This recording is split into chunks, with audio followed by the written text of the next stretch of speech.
Hello everyone and one second welcome to hardware classes. आज देखिए friends, आज हम लोग पढ़ने वाले क्या प्रश्नमाला 9A।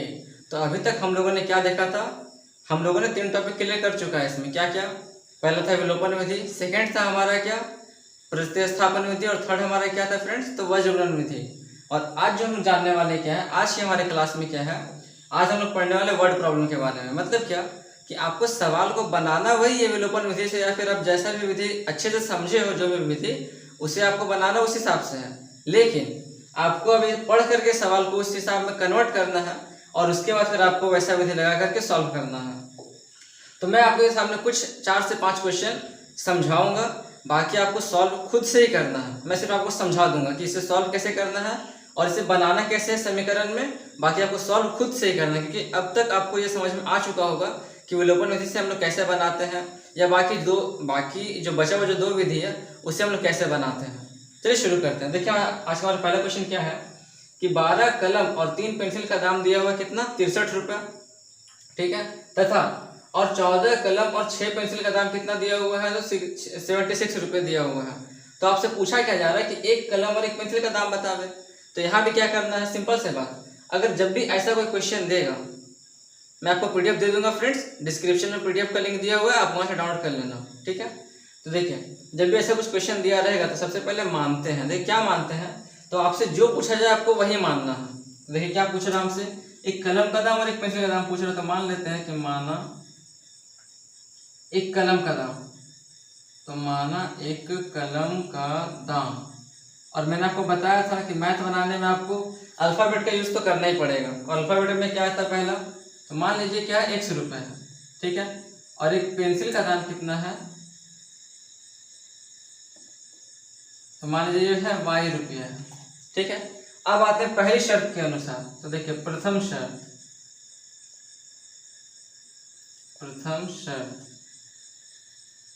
क्या हो गया, पहला में क्या बोला 12 कलम और 3 पेंसिल। तो 12 कलम यानी 1 कलम का दाम अगर 100 रुपया है तो 12 कलम का दाम कितना हो जाएगा 12 रुपये। अब आप में से कुछ बोले कि मुझे समझ में नहीं आया, तो इसे ऐसे समझिए, मान लीजिए कि 1 कलम का दाम अगर 5 रुपये है तो 2 कलम का दाम कितना हो जाएगा। तो आप सिंपल सा बोले कि 10 रुपये हो जाएगा। 10 कैसे हुआ, हम लोग उस 1 कलम का दाम जो 5 रुपये था उसमें हम लोग 2 कलम से गुना किए तब ना आया 10। उसी हिसाब से जब यहाँ पर 1 कलम का दाम 100 रुपये है तो हमको 12 कलम का निकालना, तो क्या करेंगे 12 से इसमें गुना कर देंगे, हिसाब बराबर, यानी 12x हो गया प्लस, क्योंकि और खरीद रहा है, क्या खरीद रहा है 3 पेंसिल भी खरीद रहा है, जिसमें 1 पेंसिल का दाम तो आपका दिया हुआ y रुपीस, तो 3 पेंसिल का दाम कितना हो जाएगा 3y रुपीस, क्योंकि 3y बराबर हो गया कितना 63 रुपीस। इसको थोड़ा देखते कोशिश करके छोटा करने हैं, अरे छोटा करते हैं। तो यहाँ से आप 3 कॉमन ले लीजिए, सबसे छोटा ये है, तो यहाँ क्या बचेगा 4x plus y is equal to 63। अब क्या हो जाएगा, यहाँ पे हो जाएगा 4x plus y is equal to, ये इसके नीचे आ जाएगा ना 63/3, तो देखिए कट जाएगा, ये कितने बार 21 बार में, तो यहाँ पे क्या आ जाएगा 4x plus y is equal to 21। ये हो गया आपका समीकरण नंबर 1, ठीक है। अब देखिए दूसरे समीकरण में क्या बता रहा है, यहाँ लिखते हैं दूसरी शर्त। आप भी देख रहे फ्रेंड्स की जगह कितना छोटा पड़ जा रहा है मुझे, बट जो कॉन्सेप्ट है, जो मेरा मोटिव है आपको समझाने का, वो मैंने आपको पहले समझा चुका हूँ, बस ऐसा टाइप का जो क्वेश्चन आता है, जो हमको पढ़ करके जो समझ करके जो बनाना होता है, हमको सिर्फ वो तरीका बता रहा हूँ कि इसे कैसे हम लोग कन्वर्ट करते हैं, बाकी सॉल्व आप ही को करना है, क्योंकि आपको तरीका मैं समझा चुका हूँ अच्छे से। और आपने अगर प्रैक्टिस किया होगा पीडीएफ से तो सोने पे सुहागा कह सकते हैं। ये दूसरे शब्द में क्या आ गया, 14 कलम है यहाँ पे, तो क्या हो जाएगा 14x प्लस कितना है 6 पेंसिल यानी 1 पेंसिल अगर y है तो 6 में 6y, और कितना दिया टोटल 76 रुपीज़। यहाँ से इसको थोड़ा छोटा कर दीजिए, तो यहाँ से क्या कॉमन निकलेगा 2 कॉमन निकलेगा, निकाल दीजिए 2 कॉमन, क्या बचेगा यहाँ पे 7x प्लस 3y, और यहाँ हो जाएगा क्या 76। फिर देखिए यहाँ पे क्या हो जाएगा 7x प्लस 3y, और ये 2 इसके नीचे आ जाएगा ना, तो 76/2 काटिए, ये कटेगा आपका 38 बार में, तो क्या बचेगा 7x plus 3y is equal to 38 हो गया समीकरण नंबर 2, ठीक है। अब क्या कीजिएगा फ्रेंड्स, इसके नीचे जा करके समीकरण ने क्या हो गया है समीकरण 2 भी हम लोग का दोनों निकल गया। अब जब आपको समीकरण 1 और समीकरण 2 जब आपको पता चल ही चुका है, तो अब आप यहाँ पर जो भी विधि अच्छे से जानते हैं, खास करके एक बात याद रखिएगा फ्रेंड्स कि इन सभी क्वेश्चन में जो विलोपन विधि होता है ना, वो सबसे ज़्यादा कारगर सिद्ध होता है। क्यों? क्योंकि सबसे इजी विधि वही है, सबसे इजी वही हम मानते हैं। और अगर आप प्रैक्टिस किए होंगे तो आपको भी ये विधि सबसे ज़्यादा अच्छा लगा होगा। तो आप ऐसे बना लीजिए। इतना हो गया हम लोगों का। अब क्या करना है, इसके नीचे क्या कीजिएगा, 1 के नीचे सेकंड को उतार दीजिए। क्या आएगा यहाँ पे 7x प्लस, चलिए ये वाला उतार दीजिए, क्या हो जाएगा 7x प्लस और क्या 3y इज इक्वल टू कितना 38, जो कि आपका समीकरण नंबर 2। अब सॉल्व कर दीजिए। विलोपन में क्या होता है, हमको मान लीजिए y को बराबर करना है, तो देखिए यहाँ पे y में 1 से गुना किया गया है और यहाँ पर y में 3 से गुना किया गया है। तो क्या करेंगे, क्रॉस में गुना कर देंगे। हम लोग इस समीकरण में 3 से गुना कर देंगे और इस समीकरण में उल्टा, यहाँ पे 1 से है तो यहाँ पे 1 से गुना कर देंगे। अब यहाँ पे क्या होगा, y बराबर हो जाएगा। फिर आप y को काट दीजिएगा और वहाँ से y को जब आप काटेंगे तो वहाँ से आपको x का मान निकल जाएगा। और फिर जब आपका x का मान निकल जाएगा तो फिर आप उस x का मान को बैठाएगा किसी भी एक समीकरण में, चाहे वो समीकरण 1 हो या समीकरण 2 हो। जब बैठाएंगे तो आपको वहाँ से y का मान भी निकल जाएगा। और आपका जो x का जो मान आएगा वो समझिए कि आपका ये 1 रुपये हो गया, जो कि आपका एक कलम का दाम वो निकल चुका होगा। और आपका जो y का जो मान आएगा वो समझ लीजिए क्या कि वो आपका एक पेंसिल का दाम निकला होगा, जो कि आपका है y रुपीज़ दाम होगा। आइए फ्रेंड्स, आपको ये क्वेश्चन बहुत अच्छे से समझ में आ गया होगा। और इस टाइप का जितना भी आपको क्वेश्चन देगा ना फ्रेंड्स, वो आपसे बन जाएगा, ये मेरी गारंटी है। अब थोड़ा चलते इसे थोड़ा सा एक लेवल थोड़ा ऊपर चलते हैं। चलिए शुरू, ठीक है। तो मैं थोड़ा क्वेश्चन उतार देता हूँ, फिर मैं आपको बताता हूँ। अब ये देखिए फ्रेंड्स, ये हमारा क्या सेकंड नंबर क्वेश्चन देखिए कि ये क्या कहता है कि किसी भिन्न के अंश में अगर 1 जोड़ा जाए और हर में 1 घटाया जाए तो वो क्या हो जाता है, 1 हो जाता है। ठीक है, समझ गए। यदि हर में 1 जोड़ते हैं तो वह हाफ हो जाता है। तो बताना कि भिन्न है क्या। चलिए शुरू करते हैं। तो पहले मान लेते हैं कि भिन्न है क्या, मान लेते हैं माना भिन्न बराबर। आखिर भिन्न होता क्या है, तो देखिए भिन्न को हम इंग्लिश में कहते हैं फ्रैक्शन। तो भिन्न यानी होता है क्या, अंश बटा हर। तो अंश हम लोग मान लेते हैं x और हर को मान लेते हैं y, मान लिए। अब चलिए इसी में काम करते हैं प्रथम शर्त के अनुसार। तो प्रथम शर्त बराबर कॉमा नीचे स्टार्ट। पहला में क्या बोला है, अंश में 1 जोड़ते हैं, अंश आपका ऊपर वाला है तो अंश में 1 जोड़ दीजिए, तो x प्लस 1 हो गया। हर में क्या बोला, एक घटाने बोला है, तो हर यानी y है, y में घटा दीजिए तो y माइनस 1 हो गया। और ये इतना करने के बाद ये बचता कितना है, तो बोल रहा है कि वो 1 आता है, इक्वल टू 1 कर दीजिए। करिए सॉल्व, बनाइए समीकरण, क्या हो जाएगा, ये देखिए बटा में 1 है तो क्या हो जाएगा यहाँ पे x प्लस 1 बराबर हो गया y माइनस 1। अब यहाँ से क्या हो जाएगा, y इधर आएगा तो x माइनस वाई, और यहाँ पे ये देखिए प्लस 1 इधर माइनस 1 है तो ये इधर आकर क्या माइनस हो जाएगा ना, तो माइनस 1 यानी x minus y is equal to -2, जो ये आपका समीकरण नंबर 1। Got it. आगे बढ़ता है। अब आते हैं दूसरी शर्त के अनुसार। दूसरी शर्त यहाँ पे देखिए क्या बोल रहा है कि यदि हर में 1 जोड़ते हैं तब, यानी इसमें हमको अंश में कुछ नहीं करना, कुछ भी नहीं करना, अंश जैसा है मेरा वैसा ही रहेगा। हर में क्या किया है कि 1 को जोड़ दिया है और आपका हर क्या है, y है। y में अगर हम 1 जोड़ देते हैं तो क्या बन जाता है, हाफ हो जाता है, यानी आधा। हो गया सॉल्व। करिए यहाँ पे समीकरण सॉल्व, क्या हो जाएगा 2x, ये देखिए ऐसे बराबर के किए हैं, is equal to y plus 1। और हाँ ये भी जरूरी है फ्रेंड्स, ये वाला जो हम लोग ये जो मैं दे रहा हूँ ना बहुत जरूरी है। क्यों कि जब आप एक लाइन में 2 बार इक्वल टू देते हैं तो आपको पहले वाले इक्वल टू में ऐसा देना पड़ेगा। इसको हम लोग या तो और बोलते हैं, या फिर अगर आप इसके जगह पे हिंदी में आप ये भी लिख सकते हैं, या करके से जो करते हैं ना, आपके बुक में ये चीज़ होगा तो आप ऐसे भी कर सकते हैं वो चीज़। ठीक है, अब देखिए यहाँ पे कर दिए सॉल्व, तो क्या आएगा 2x minus y is equal to plus 1 हो गया आपका समीकरण नंबर 2। अब क्या करना है, दोनों हो गया। अब एक साफ से फिर क्या करना है, इसके नीचे, जब इसके नीचे आप ये उतारेंगे फिर इसके नीचे आपको क्या मिलेगा, एक जगह जब बचेगा तो आप वहाँ पे दोनों समीकरण को साथ में लिख दीजिए। पहला ये वाला लिख दीजिए, तो क्या x minus y is equal to हो गया -2 समीकरण 1, और फिर ये लिख दीजिए कि 2x माइनस वाई बराबर क्या 1, ये हो गया आपका समीकरण नंबर 2। अब देखिए साफ पता चल रहा है कि आपका y वाला बराबर है, तो आप इसको यहाँ पर ही सॉल्व कर सकते हैं। देखिए सॉल्व कर दीजिए, माइनस प्लस, यहाँ देखिए माइनस प्लस था तो क्या माइनस हो जाएगा, ये आपका कट गया ऐसे, तो यहाँ पे क्या बचा माइनस एक्स और यहाँ पर क्या हो गया -3। तो एक्स का मान क्या निकल गया आपका 3 निकल गया। अब इस एक्स का मान को कहीं पर भी बैठा दीजिए, समीकरण एक में बैठा दीजिए, अच्छा रहेगा। तो आपका वहाँ से y का मान देखिए क्या निकल जाएगा। इसमें अगर आप बैठाते हैं तो क्या हो जाएगा -2 और -x, तो -2 हो गया, ये हो गया यहाँ पर। अच्छा -y हो जाएगा और ये क्या हो जाएगा -3 यानी -5 और यहाँ हो गया -y। तो ये क्या हुआ माइनस हटा तो y का मान देखिए आपको 5 आ गया और x का मान हमारा 3 आ गया। आई बात समझ में? कितना इजी था फ्रेंड्स। अब मैं आगे चलता हूँ, आगे नेक्स्ट क्वेश्चन की तरफ। अब ये देखिए फ्रेंड्स, इसमें क्या आपको बोला जा रहा है कि किसी भिन्न के अंश और हर का योग कितना है 12 है, और यदि हर में 3 जोड़ दे तो ये हाफ हो जाती है। तो भिन्न ज्ञात करें। कितना इजी सा क्वेश्चन है फ्रेंड्स। देखिए मैं आपको तुरंत बना के दिखा देता हूँ। देखिए 1 सेकंड के भीतर, सॉरी 1 मिनट के भीतर। तो माना भिन्न, मान लीजिए जो भिन्न है वो क्या है आपका x/y है, ठीक है। आइए फिर प्रथम शर्त के अनुसार, प्रथम शर्त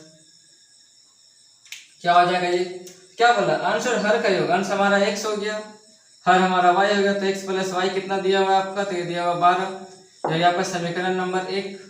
अब इसके नीचे लिख देखिए दूसरी शर्त के अनुसार, तो ये क्या हो जाएगा आपका यहाँ पे क्या बोला, यदि हर में 3 जोड़ दे तो x आपका जैसा है वैसा ही रहेगा। हर नीचे वाला है जोड़ दीजिए यहाँ पे y + 3, तो क्या हो जाता है ये हाफ हो जाता है। यहाँ से हाफ कर दीजिए, करिए क्रॉस, क्या हो जाएगा 2x = y + 3।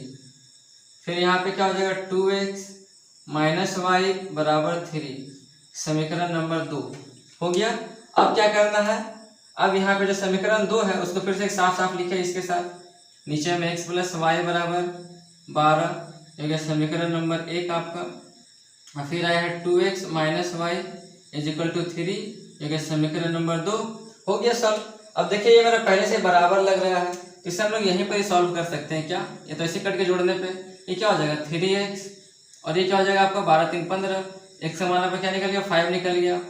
फिर अगर आप इस x का मान को कहीं पर भी अगर आप बैठाएंगे, मान लीजिए यहाँ बैठाते हैं तो कितना 5 है, तो 12 × 5 = 7 बचा, तो आपका यहाँ पे y कितना निकल जाएगा 7 निकल जाएगा। कितना आसान था फ्रेंड्स। आगे बढ़ते हैं नेक्स्ट क्वेश्चन की तरफ। अब देखिए फ्रेंड्स, ये सबसे जबरदस्त क्वेश्चन है। ये क्या है, किसी त्रिभुज में एंगल ए जो है वो क्या है एंगल बी का डबल है, ठीक है, तथा angle C minus angle B दिया हुआ आपका कितना 60 डिग्री। तो आपसे पूछ रहा है कि तीनों कोण बतावे। तीनों कोण कौन कौन सा, पहला हो गया angle A, angle B and angle C, आपको ये तीनों बताना है। तो अब कितना इजी क्वेश्चन है, देखिए ध्यान से। किसी भी त्रिभुज का तीनों कोण का मान कितना होता है, क्या होता है देखिए angle A plus angle B plus angle C, ये तीनों मिलाकर कितना होता है किसी भी त्रिभुज में 180 डिग्री, यही ना होता है। अब देखिए आपको यहाँ पे शर्त देखिए क्या दिया हुआ है कि एंगल ए जो है 2 एंगल बी के बराबर है। बैठा दीजिए एंगल ए का मान, इसका जगह पे क्या बैठा सकते हैं 2 एंगल बी बैठा सकते हैं ना, बैठा दीजिए। क्या आएगा 2 एंगल बी और ये हो गया प्लस एंगल बी, इसको सी मत समझिएगा ये एंगल है, हो गया एंगल सी बराबर क्या हो गया 180। अब देखिए 2 और 1 3, यहाँ पे क्या हो गया 3 angle B plus angle C = हो गया 180। ये बन गया आपका समीकरण नंबर 1। और देखिए एक समीकरण आपका यहाँ दिया हुआ है। अब थोड़ा यहाँ पे ध्यान से सुनिएगा जो मैं आपको बताने वाला हूँ। क्या यहाँ देखिए आगे में क्या है, फर्स्ट में देखिए आपका लिखा हुआ है एंगल बी लिखा हुआ है, तो यहाँ से भी हमको सबसे पहले बी को ही लेना है। तो देखिए बी में कौन सा साइन है, माइनस साइन है, तो हम लोग यहाँ पर क्या ले सकते हैं माइनस को सामने ला दीजिए और यहाँ पे एंगल बी लिख सकते हैं, ठीक है। मतलब उसी को हम लोग आगे पीछे करके लिख रहे हैं, क्यों, क्योंकि देखिए बी के सामने अगर बी रहेगा तो ज्यादा आसानी रहेगा सॉल्व करने के लिए। अब देखिए सी कर दीजिए, सी प्लस में क्या हो जाएगा प्लस सी, और ये कितना 60 है, ये हो गया आपका समीकरण नंबर 2। अब देखिए ये यहाँ पर ही बन जाएगा, सी बराबर हो रहा है, दोनों का साइन क्या देख रहे हैं, दोनों का साइन सेम है। काटने के लिए हमको दोनों का साइन को अलग करना पड़ेगा, यहाँ पे हमको माइनस करना पड़ेगा। जब हम लोग यहाँ पे साइन चेंज किए तो सबका साइन चेंज करना पड़ेगा, यानी यहाँ पर आपको प्लस करना पड़ेगा और यहाँ पर भी आप पहले से प्लस है तो यहाँ पर आपको माइनस करना पड़ेगा। करिए सॉल्व, देखिए ये कट गया, क्या बचा यहाँ पे जोड़ने पे आ गया, ये आपका क्या 4 एंगल बी आ गया और यहाँ पे घटाइए क्या है 120 आ जाएगा। फिर एंगल बी यहाँ पे क्या निकल जाएगा, तो 120 बटा 4, काटने पे क्या हो गया, तो एंगल बी आपका निकल गया 30 डिग्री निकल गया। अब आपका काम देखिए क्या है फ्रेंड्स, इस एंगल बी को आप बैठाइएगा कहाँ पे, इसमें बैठाइएगा। क्या है, एंगल ए बराबर क्या है 2 एंगल बी, बैठा दे तो एंगल ए का मान देखिए निकल जाएगा क्या 2 × 30 डिग्री। तो आपका एंगल ए क्या निकल गया फ्रेंड्स, ये हो गया आपका 60 डिग्री। तो आपको देखिए ए पता चल गया, बी पता चल गया, सी पता नहीं चलेगा क्या। अब चलिए इसको लेकर के कि अब यहाँ लिख दीजिए यहाँ पे हिंदी में, अब क्या, अब इसको लेकर के चलिए कि angle A plus angle B plus angle C बराबर 180, और एंगल ए का मान बैठाइए यहाँ पे 60 डिग्री, प्लस बी कितना है 30 डिग्री, यहाँ पे हो गया 30 डिग्री, अब प्लस एंगल सी बराबर 180 डिग्री। तो यहाँ पे सी क्या हो जाएगा, हो जाएगा क्या 90 डिग्री हो जाएगा। 180 से 90 घटाएगा तो 90 हो जाएगा। कितना ईजी है फ्रेंड्स, लेकिन हाँ थोड़ा समझना पड़ेगा आपको। अब बढ़ते आगे क्वेश्चन की तरफ।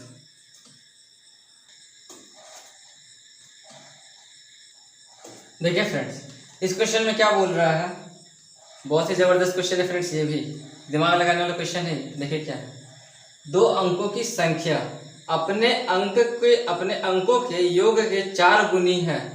यदि संख्या में 18 जोड़ दिया जाता है तो संख्या के जो अंक है वो पलट जाते हैं। तो आपको बताना है कि वो संख्या आखिर है क्या। तो पहले मान लेते हैं, मान लेते हैं इसमें क्या, पहले अंक मान लेते हैं।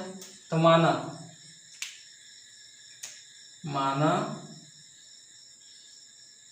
प्रथम अंक, तो प्रथम अंक मैंने मान लिया क्या, x मान लिया, ठीक है। और फिर दूसरा अंक ये मैंने मान लिया y। तो यहाँ पे संख्या देखिए क्या बन जाएगा, क्योंकि अंक मिला करके ना संख्या बनता है। देखिए यहाँ पे संख्या क्या बन जाएगा, एक चीज और आपको जो यहाँ पे मेन आपको चीज याद रखना वो आप समझ लीजिएगा, क्या x + 10y। ऐसा मैंने क्यों लिखा वो मैं आपको समझा रहा हूँ। तो देखिए थोड़ा टाइम लगेगा, थोड़ा समझ लीजिए क्या है। x क्या बोला, प्रथम अंक, यानी क्या ये इकाई के जगह पर है। क्या है, इकाई यानी 1 होता है। दहाई के जगह पर क्या होता है, तो दहाई यानी क्या, उसको कहते हैं 10 कहते हैं। इंग्लिश में बोले तो क्या, वंस के प्लेस पर 1 होता है और टेंस के प्लेस पर क्या 10 होता है ना। यदि टेंस के प्लेस पर अगर कोई वैल्यू रहे तो हम लोग क्या उसको बताने के लिए करेंगे, जैसे मान लीजिए ये आपका वैल्यू है 432, तो बोलेंगे कि 3 का आपको पोजीशन बताइए, 3 का प्लेस वैल्यू बताइए, तो क्या बोलेंगे 3 कहाँ पर है, टेंस के जगह पर है। और अगर हम इसको तोड़ेंगे तो क्या आएगा, ये 4 × 100 करना पड़ेगा ना, मतलब नंबर को उसके प्लेस वैल्यू से हमको गुना करना पड़ेगा। अगर हमको इसका एक्सपेंडेड फॉर्म निकालना है तो देखिए 3 के साथ क्या हो जाएगा 10 हो जाएगा ना, मतलब जो दूसरा वाला जो नंबर है उसमें हम लोग 10 से गुना कर रहे हैं, और जो पहला वाला जो नंबर है उसमें हम लोग 1 से गुना कर रहे हैं। वही काम यहाँ मैंने किया, जो पहला अंक है उसमें 1 से गुना किया तो x आ गया, और जो दूसरा अंक है उसे हम लोग y से गुना, उससे हम लोग 10 से गुना करना पड़ेगा। क्यों, क्योंकि देखिए दहाई के जगह पर है, ठीक है। अब एक बात और, अगर संख्या देखिए क्या बोला है कि संख्या पलट जाती है, संख्या का अंक पलट जाता है। अगर ये पलट जाएगा तो क्या हो जाएगा, तो 10x + y हो जाएगा। दिमाग में रखिएगा फ्रेंड्स, मैं ऐसा करने वाला हूँ। आते प्रथम शर्त में, देखिए प्रथम शर्त क्या हो जाता है यहाँ पे, प्रथम शर्त। तो यहाँ देखिए क्या बोला प्रथम शर्त में, ये बोला है कि 2 अंकों की संख्या अपने अंकों के योग के 4 गुना है। तो 2 अंकों का संख्या कौन हो गया, तो 2 अंकों का संख्या यानी ये वाला संख्या हो गया। तो क्या है, x + 10y जो है वो क्या है, अपने अंकों के योग। अंक क्या है इसका, x और y इसका अंक है, तो इसका अंकों का योग क्या हो जाएगा x + y। इस अंकों का योग का क्या 4 गुना है, यानी इसका 4 गुना है।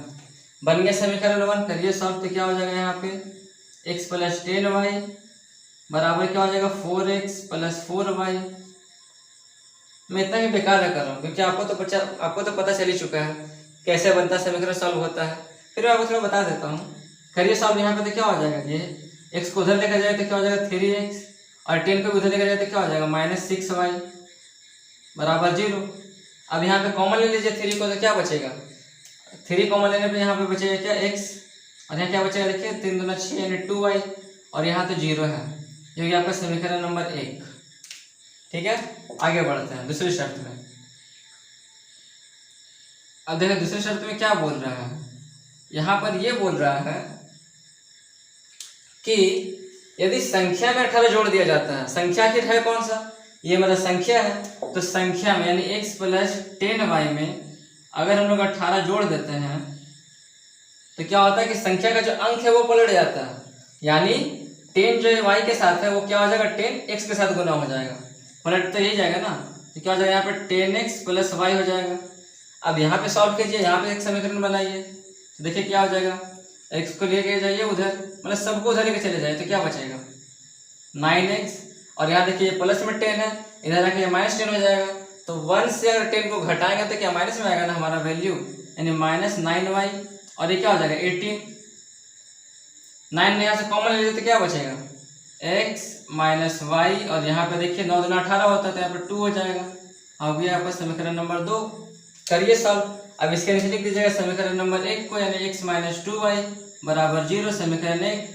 यहाँ से आप क्या करिएगा फ्रेंड्स, यहाँ से आप x का और y का मान निकाल लेंगे तो आपका ये निकल जाएगा, क्या अंक निकल जाएगा। लेकिन आपसे पूछा क्या गया है, संख्या पूछा गया है, तो x और y का मान निकालने के बाद आपको इसमें बैठाना है, इस संख्या में आपको बैठाना है, किसमें x प्लस 10y में, इसमें आपको बैठाना है दोनों का वैल्यू x और y का, तब आपका जो आंसर आएगा वो आपका एक्चुअल आंसर कहलाएगा।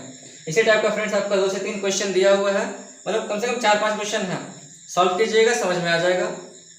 और ये एक इम्पॉर्टेंट क्वेश्चन है फ्रेंड्स। अब बढ़ते आगे 2 इम्पोर्टेंट क्वेश्चन की तरफ। अब देखिए फ्रेंड्स, एक नया टाइप का क्वेश्चन में देखिए यहाँ क्या बता रहा है, पूछ रहा है कि 10 वर्ष पहले पिता, ये भी देखिए इंपॉर्टेंट क्वेश्चन है, उम्र वाला पूछता है, क्या 10 वर्ष पहले पिता की उम्र पुत्र की उम्र की 4 गुनी थी, ठीक है। तो 10 वर्ष के बाद पिता का जो उम्र है ना, अपने बेटे का उम्र का क्या हो जा रहा है, वो डबल हो जा रहा है, 2 गुना हो जाता है। तो पूछा यह है कि दोनों का वर्तमान आयु ज्ञात करो, मतलब अभी दोनों का उम्र कितना चल रहा है। तो मान लेते हैं, क्या मानेंगे भाई, सेम मानिए, माना पिता की उम्र, तो मैं मान लेता हूं कि पिता की उम्र हो गया कितना, 100 वर्ष, ठीक है। और पुत्र का जो उम्र है वो मैं मान लेता हूं क्या, पुत्र की उम्र ये हो गया आपका क्या, y वर्ष, ठीक है। अब 10 वर्ष पहले और 10 वर्ष बाद बोला गया तो वो भी निकालना बहुत ही जरूरी है, तो वो भी निकाल लेते हैं। 10 वर्ष पहले क्या हो जाएगा, तो 10 वर्ष पहले क्या, 10 वर्ष पहले पिता की उम्र,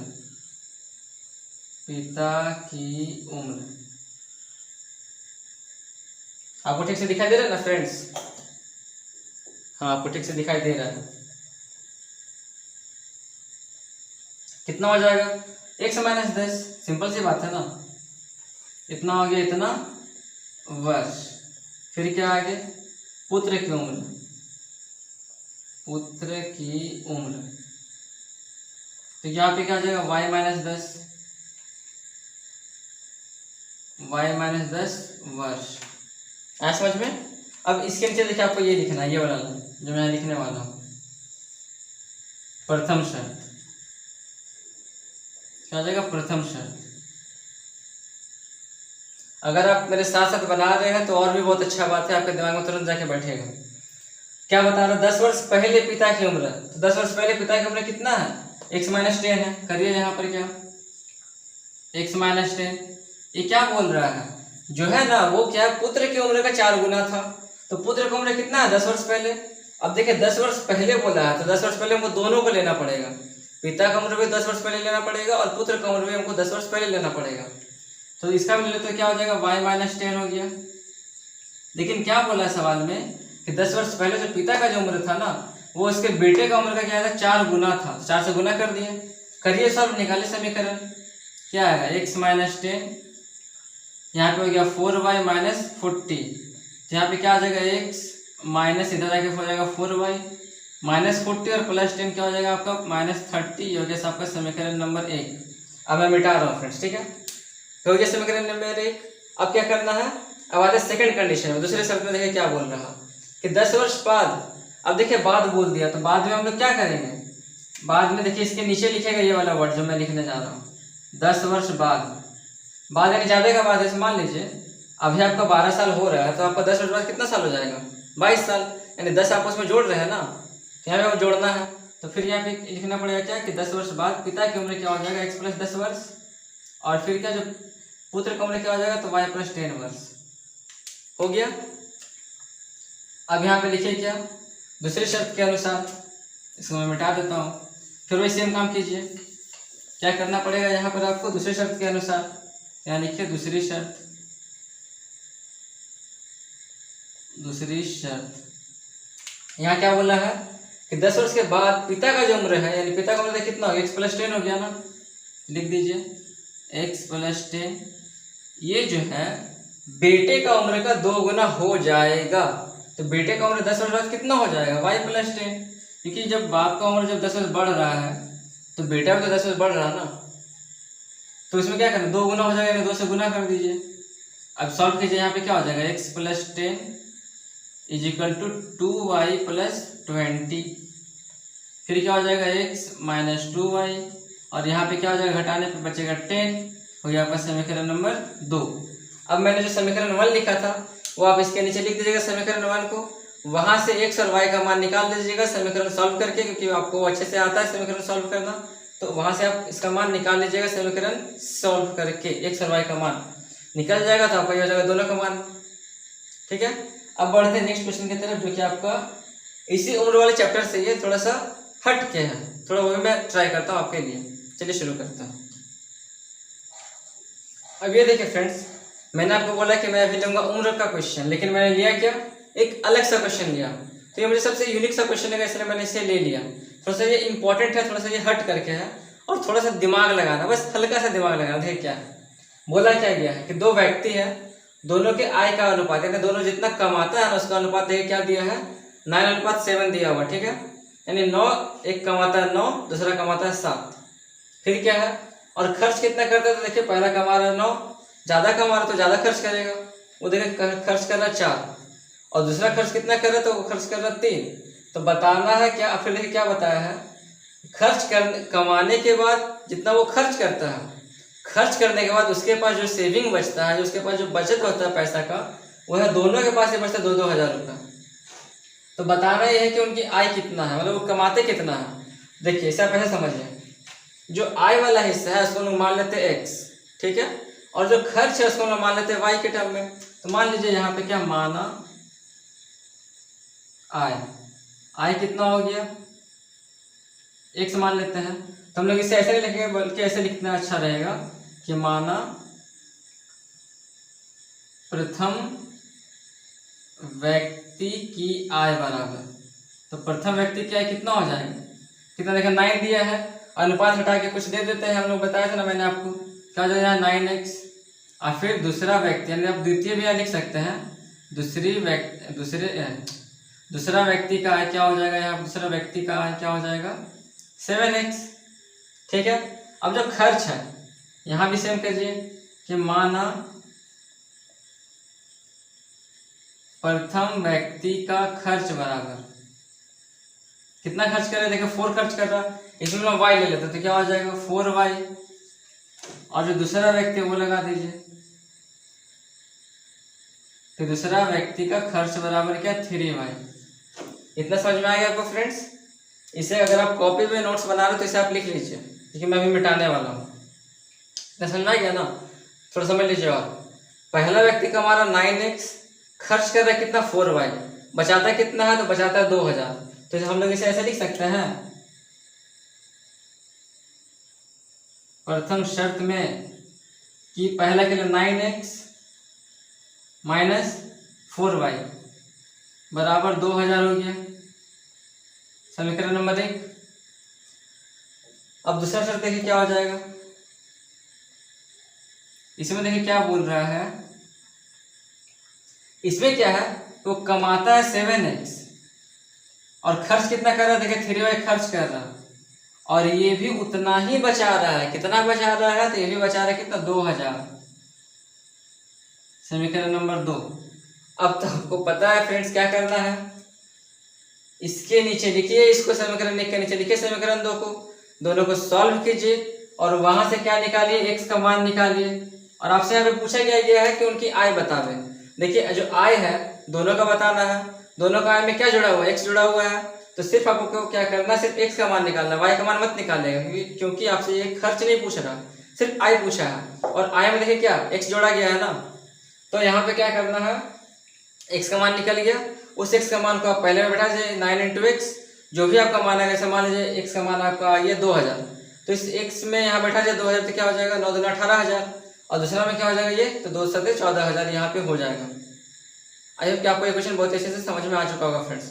अब बाकी जो देखिए क्वेश्चन बचा हुआ आपके पास, बाकी जो क्वेश्चन है वो बहुत ही ईजी है, वो आप कर लेंगे। एक है क्या, ये देखिए एक क्वेश्चन आपका दिया हुआ आयत वाला, क्या बोला है, बहुत फेमस क्वेश्चन है फ्रेंड, मैं आपको थोड़ा बता देता हूँ क्या है वो, कि लंबाई अगर दो, क्या है एक आयत है जिसका लंबाई में अगर हम 2 मीटर बढ़ा दें और चौड़ाई अगर 2 मीटर घटा दें तो क्या क्षेत्रफल क्या हो जाएगा, 28 मीटर का स्क्वायर कम हो जाता है।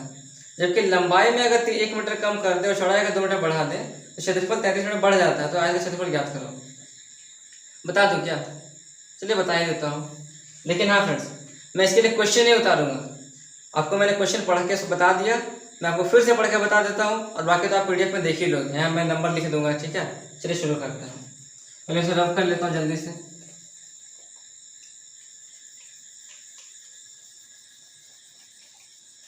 बहुत ही क्वेश्चन, सॉरी फ्रेंड्स, बहुत ही इंपॉर्टेंट क्वेश्चन है वो आयत वाला, क्योंकि वो बहुत फेमस क्वेश्चन है।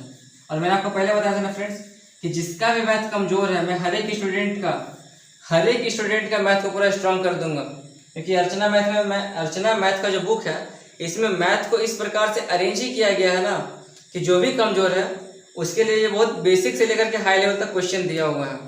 थोड़ा सा अगर वो दिमाग लगा, ये थोड़ा सा ठान ले कि मुझे मेहनत करना है, मुझे 1 महीने के भीतर अपना 10th क्लास को इम्प्रूव करना है, तो वो कर लेगा। जो इस मैथ को सॉल्व कर लिया अर्चना मैथ को मैं तो करवा रहा हूँ, और इसके जैसा जो मैथ है वो मैं आपके लिए होमवर्क दे दे रहा हूँ। जो इसे पूरा कर लेगा मेरे साथ, समझ लीजिए एनसीईआरटी का जो बुक है आपके पास, या फिर आपके पास कोई भी बुक है ना उस टॉपिक से रिलेटेड, आप उसका मैक्सिमम क्वेश्चन बना लोगे, क्योंकि आपका मेन कॉन्सेप्ट आपका क्लियर हो जाएगा। और जब आपका कॉन्सेप्ट जब क्लियर हो जाएगा तो समझ लीजिए आसानी से बन सकता है। उसी प्रकार से जैसे घर का जो नींव होता है ना, घर का नींव अगर वो मजबूत बना दिया जाए तो आप जितना भी बड़ा महल बना दीजिए, 100 मंजिल महल क्यों नहीं बना दीजिए, 100 मंजिल वाला महल, वो भी आपका बहुत टिक जाएगा। लेकिन आपका जो नींव पड़ा है इस घर का, अगर वही अगर आपका कमजोर रहा तो क्या होगा, अगर आप उसमें एक भी महल बनाएंगे ना, 2 मंजिल भी अगर बनाएंगे, वो टूट जाएगा भूकंप आने पे। तो वही बता रहा हूँ मैं कि बेसिक क्लियर करना बहुत ज़रूरी है और कॉन्सेप्ट क्लियर करना बहुत ज़रूरी है। अगर आप ये पूरी सीख लेते हैं मेरे साथ, मैं आपको क्या करूँगा, बस 1 महीने में मैं आपको ख़त्म करवा दूंगा, बाकी प्रैक्टिस आपको करना है अपने बुक से। चलिए शुरू करते हैं। देखिए तो ये क्वेश्चन है आपका कितना, 23 नंबर ये क्वेश्चन है, देख लीजिएगा, मैं आपको पीडीएफ दे दूंगा। और हाँ फ्रेंड्स, ये पीडीएफ मैंने एडोब एक्रोबैट से बनाया हुआ हूँ, तो अगर आप इस लिंक को जब क्लिक करेंगे ना तो शायद आपको थोड़ा सा ओपन होने के थोड़ा टाइम का आपको वेट करना पड़ेगा, तो आप थोड़ा सा वेट कर लीजिएगा। देखिए क्या है, इसमें क्या बोला है, ये लंबाई में 2, अच्छा पहले मान लेते हैं क्या, आयत की लंबाई मान लेते हैं, माना आयत की लंबाई कितना मान लिया, 1 मीटर मान लेते हैं, 1 मीटर, और आयत की चौड़ाई कितना मान लेता हूं मैं, ये हो गया y मीटर। तो क्षेत्रफल क्या हो जाएगा आयत का, क्या होता है क्षेत्रफल, लंबाई और चौड़ाई होता है ना, यानी xy मीटर स्क्वायर।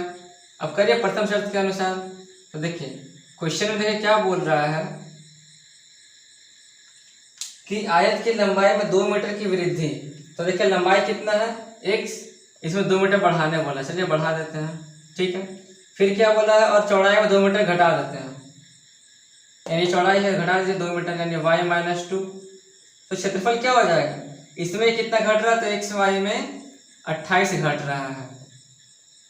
समझ गए फ्रेंड। देखिए यहाँ पर हमको, यहाँ पर ना तो कोई प्लस किया ना कोई माइनस किया, इनटू कर दे, क्यों, क्योंकि लंबाई और चौड़ाई क्या होता है, क्षेत्रफल के बराबर होता है। यहाँ सब मैंने निकाल लिया, और सवाल में आपको क्या बोला है, यदि लंबाई 2 बढ़ाते हैं, चौड़ाई अगर 2 घटाते हैं, तो जो क्षेत्रफल है वो हमारा 28 घट जाता है। करिए सॉल्व, देखिए क्या हो जाएगा, करिए पहले x में इससे गुना करिए दोनों में, फिर 2 से गुना करिए, क्या हो जाएगा, xy माइनस 2x, फिर यहाँ करिए क्या हो जाएगा, प्लस 2y - 4 हो जाएगा, और यहाँ पे xy - 28। अब देखिए बराबर के इधर अगर सेम साइन का नंबर रहे, क्या प्लस xy, और बराबर के उस तरफ भी अगर सेम ही रहे, लेकिन साइन भी अगर मतलब सब कुछ सेम रहे, इधर देखिए प्लस एक्स वाई है और इधर देखिए प्लस एक्स वाई है, जब सब कुछ सेम रहेगा तो क्या करेंगे, दोनों को काट सकते हैं। सॉल्व कीजिए। अब देखिए आगे सॉल्व करते क्या हो जाएगा, माइनस कॉमन लेते हैं यहाँ पे, क्या हो जाएगा देखिए -2 कॉमन लेते क्या बचा, x माइनस वाई प्लस 2 बराबर क्या हो जाएगा यहाँ पे -28। यहाँ से देखिए कटा माइनस माइनस, 2 से ये कट गया, कितना 14 बार में बताया था मैंने आपको अभी। क्या हो गया यहाँ पे x माइनस वाई प्लस 2 बराबर क्या हो जाएगा 14, और यानी कि x माइनस वाई बराबर 2 इधर आएगा क्या हो जाएगा माइनस, यानी क्या हो जाएगा -12। समीकरण नंबर हो गया 1। अब देखिए क्या बोला दूसरी शर्त के अनुसार, दूसरी शर्त यहाँ देखिए बोला गया ये, जबकि अब लंबाई में 1 मीटर कम कर दे रहा है, यानी क्या x माइनस 1 कर दे रहा है, और चौड़ाई में क्या कर रहा है 2 मीटर बढ़ा दे रहा है, यानी y प्लस 2 कर दे रहा है। तो बोला जा रहा है क्या, जब अब जो क्षेत्रफल है वो 33 मीटर बढ़ जाता है, यानी x y में 33 मीटर स्क्वायर बढ़ जाता है। यहाँ से भी सॉल्व करेंगे तो क्या होगा फ्रेंड्स, आपका इस प्रकार से एक समीकरण बन जाएगा। वहां से आप x और y को सॉल्व करके x और y का मान निकाल लीजिएगा। तो यहाँ से पूछा क्या है, क्षेत्रफल पूछा गया है, x और y का मान निकाल लीजिएगा और दोनों को गुना कर दीजिएगा, तो आपका क्या निकल जाएगा, क्षेत्रफल निकल जाएगा। सो फ्रेंड्स, आई होप कि आपको आज का क्लास बहुत अच्छा लगा होगा। यदि आपको अच्छा लगा होगा तो प्लीज़ हमारे चैनल को सब्सक्राइब कर लीजिए और वीडियो को भी लाइक कर दीजिए। और आपसे रिक्वेस्ट है फ्रेंड्स, आप इस वीडियो को शेयर कर दीजिए, ताकि जो भी बच्चा है 10th क्लास में और उसका अगर मैथ का बेस अगर कमज़ोर है तो इस वीडियो को देख करके अपना बेस को स्ट्रॉन्ग कर सकता है, जिससे आप एक दूसरे का भला भी कर सकते हो। So thank you friends, Radhe Radhe. अब मैं मिलता हूँ कल एक नए टॉपिक के साथ, जो कि आपका 9 का सेकंड पार्ट होने वाला 9B। उसमें क्या है कि ग्राफिया मेथड से आपको ये बताना है, मतलब समीकरण को सॉल्व करना है और आपको उसको दिखाना ग्राफिया मेथड। अगर आपने देखा होगा ना कि एग्जाम में पूछता है, ग्राफ दे देता है आपको ग्राफ पेपर और बोलता है कि इसको ग्राफ में बना करके दिखाओ, तो मैं आपको कल सिखाने वाला हूँ। बहुत छोटा वीडियो होने वाला है, ज़्यादा बड़ा नहीं होगा, लेकिन मैं उम्मीद करता हूँ फ्रेंड्स कि आज का वीडियो भले ही थोड़ा बड़ा हो चुका होगा, लेकिन आपको जो जानकारी मिला है, आपका ये जो मैथ जो मैंने सॉल्व किया हूँ बहुत ही काम का मैथ है। कितना मैथ है, 30 मैथ था इसमें फ्रेंड्स, जो मैंने आपको कर दिया सब बहुत जल्दी 30 मिनट में। ठीक है फ्रेंड्स, अब मैं आपको मिलता हूँ कल, जब तक के लिए बाय बाय।